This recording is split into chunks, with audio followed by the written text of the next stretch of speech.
As a typical African child who started his education in the 70s, Alexandar's academic journey was quite challenging. He began in Achimbu in the Eastern region, and by his 6th year of primary school, he had attended 4 schools in 3 different regions in Ghana. Alex gained admission to Osei Tutu Senior High School in Kumasi, where he studied general science, and later he went to T.I. Ahmedia Senior High School, also in Kumasi, for his A-level program. In 1993, he gained admission to KNUST to study Bachelor of Science in Biological Sciences.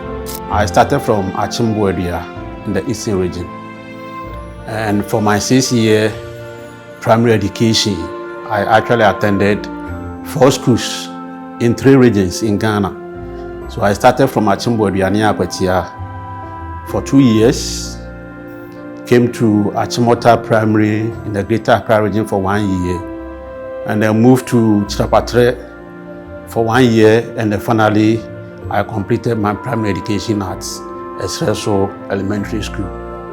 From there I gained admission to Osei Tutu Senior High School, where I read science. And from Osei Tutu, I went to T.I. Ahmedia Secondary School, also in the heart of Kumasi, for my A-level program. So in 1993, I gained admission to KNUST to read BSc Biological Sciences.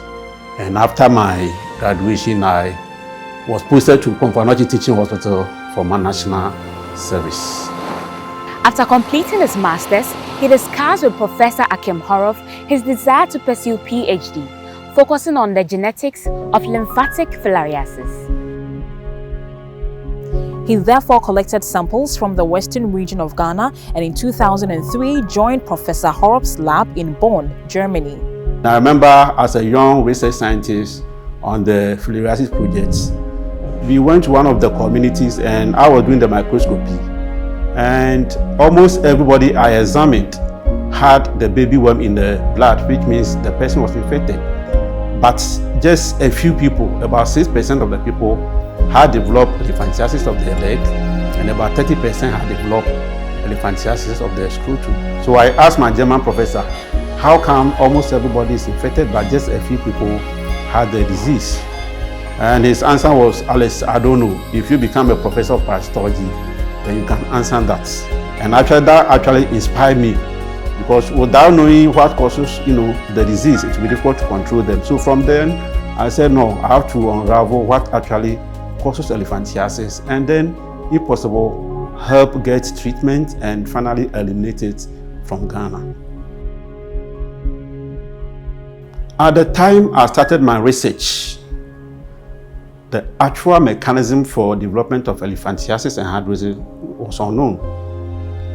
And now when you read new textbooks, they tell you these diseases have genetic propensity as a result of overproduction of vascular natural growth factors. I'm the first person to actually come out with that. So if not for anything, I think I'll be remembered as the first person to actually prove that hydrocele and elephantiasis of the leg will have genetic propensity. And again, my research work has contributed to finding a drug that can kill the adult worm for good. Which means now if you go to an endemic area and you are infected with Uchira bankruptcy or Onchocerca volvulus, which leads to elephantiasis or liver blindness, you don't have to take ivermectin for 15 years. You take doxycycline for about 4 weeks, and you are cured forever. So at least I can also be remembered for this. And I've organized many workshops. I've mentored a lot of people here on campus. So these are key areas that I can be remembered for.